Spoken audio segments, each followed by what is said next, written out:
Hörmətli Şərq Türkistanlıq qərindaşlar, Şərq Türkistan xəbər agentliğinin xəbərlər proqramısını görüşünüzü qızğın qarşı alırıq. Töndə təfsili məzmununu diqqətinizə sunumuz. Şərq Türkistan sürgün hökumətinin Cumhur rəisi doktor Məmtimin Əfəndining Kim balalarını urushqa əvətləydi nomliq maqolasi Avstraliyada chiqadigan ijtimoiy va siyosat jurnali Online Opinion'da 5 mart kuni e'lon qilindi. Maqolada doktor növbətdəki dünya vəziyyəti və bürokratlarning insoniyatning tinch xotirjamlikidagi rolini o'ttirg'a qo'ydi. Cumhur raisimiz doktor Məmtimin Əfəndi mazkur maqolasida siyosat bilan axloqning o'zaro giralishib ketganligi, siyosat planlangan va birlikka kelgan qaror chiqarish jarayoni orqali boshqarish san'ati bo'lib, u doim axloq va nimaning to'g'ri ekanligi va uni qabul qilish kerakligiga bo'lgan o'rtaq ishonchimizga zid ekanligi. Aristotel o'rgatganidek, siyosiy qarorlar oxirgi nishon bilan uni amalga oshirishdagi vositalar o'tirisidagi tengpunglikqa asosan baholanib, haqliq deb qabul qilinadiganligi.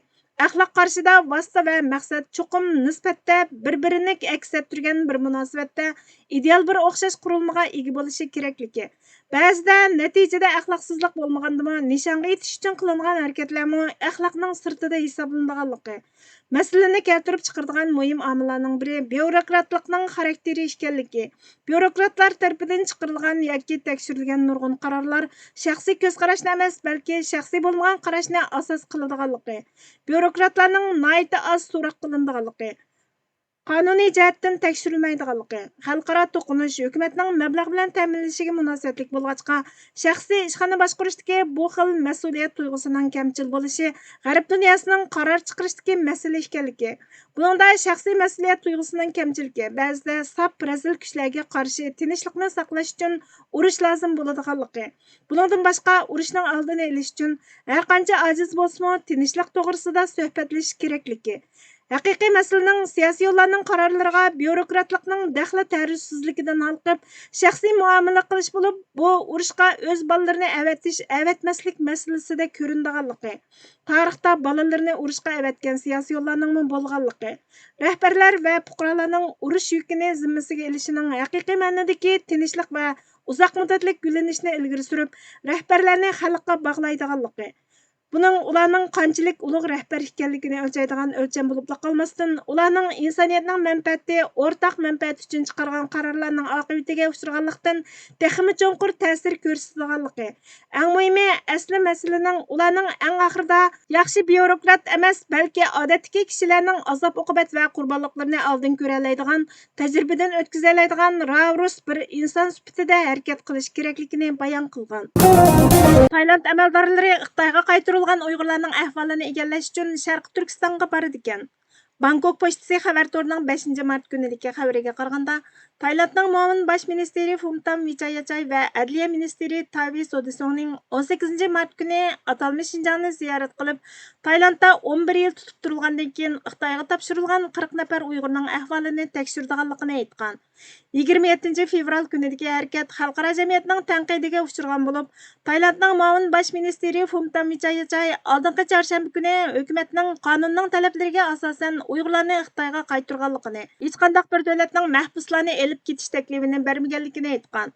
Reuters agentligining chorshanba kuni xabar qilishicha, Kanada, Amerika va Avstraliya o'tgan 10 yilda Tailandga yaqinlashgan, ammo Tailand doiralari Xitoyni g'azablantirishdan ansirab talabni o'rindamagan ekan.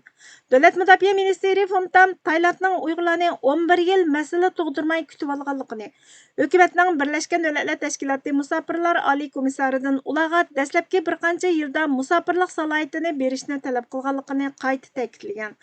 Tailand qonunsiz kirgan taxminan 350 nafar Uyg'urdan tarkib topgan guruhidan ayollar, bolalar va yashanganlar bo'lib, 107 nafar kishini 2015-yili 7-oyda Turkiyaga yo'llagan. Taxminan bir haftadan keyin asosan erlardan tarkib topgan 109 nafar Uyg'urni Xitoyga topshirib bergan. Qolganlari Tailanddagi ko'chmanlarni tutib turish o'rinlarida qamalgan. Phumtham Tailandning bu kishilarni o'z yurtiga qaytarish yoki ularni qabul qilishni xohlaydigan 3-davlatga avatishdan iborat ikki xil tanlashning borligini, hech qanday bir davlatning ularni rasmiy qabul qilmaganligini, shunga Tailandning uni qaytarishning qonuniy majburiyati borligini aytib, Birlashgan Davlatlar Tashkiloti musofirlar mahkamasi ularni rasmiy holda musofir deb e'tirof qilmadi. Ular yanada qonunsiz ko'chmanlar qatoriga kirdi. Xitoy hukumati kishilik huquqni qo'llash to'g'risida yozma kafolat berdi degan. Tayland savdo ministri Uyg'ur masalasining Taylandning Yevropa birligi bilan bo'lgan erkin savdo kelishimini to'salg'iga uchratmaydiganligini aytgan. Nation Tayland xabar to'rining 14 mart kunidagi xabariga qaraganda, Taylandning Uyg'urlarni Xitoyga qaytarishining Yevropa birligi bilan bo'lgan tijorat munosabatiga ko'rsatgan ta'siriga bo'lgan andishlarga qaramay, Tayland tijorat ministri Yevropa birligi bilan bo'lgan erkin tijorat kelishimnomasining dekabrgacha tamomlanadiganligini jazmlashtirgan. Tayland 27 fevral kuni 40 nafar Uyg'urni Xitoyga qaytargandan keyin Yevropa parlamenti Taylandni ayblab qarornoma e'lon qilgan.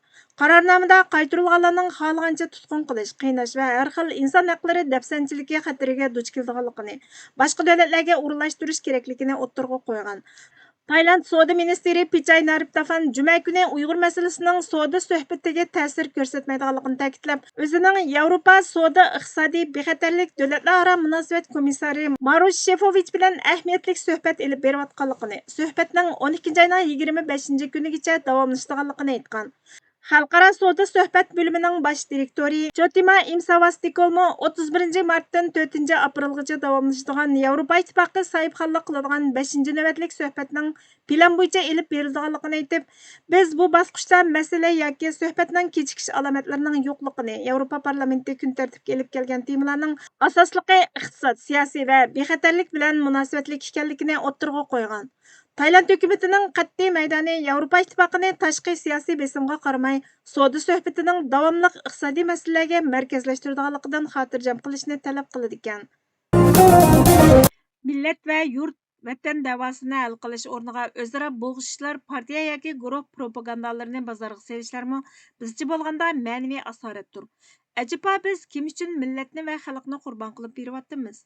Kimlarning manfaati uchun munbarda va'z o'qiyapmiz va kimlarning foydasi uchun millatning ma'naviyatini asir qilib supermoqchi bo'lyapmiz? Oldi bilan bularni o'ylash lozim. Bugun yurtqa va xalqqa xizmat qilaman, yurtning va xalqning baxt saodatini ko'zlayman deb o'tirg'i chiqqan har qanday inson bu ulug' yo'lda hech narsaning yuz xotirasini qilmasligi, imkoniyatining yetishicha fidokorlik ko'rsatishi lozim.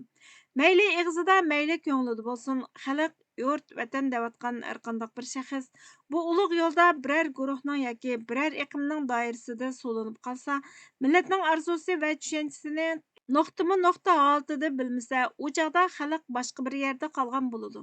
Xalq deganimiz siyosiy, iqtisodiy, ijtimoiy va huquqiy jihatlardan biror farq kutmagan turlik kasb, turlik jins va turlik maslak iqimidagi to'pliqlardir.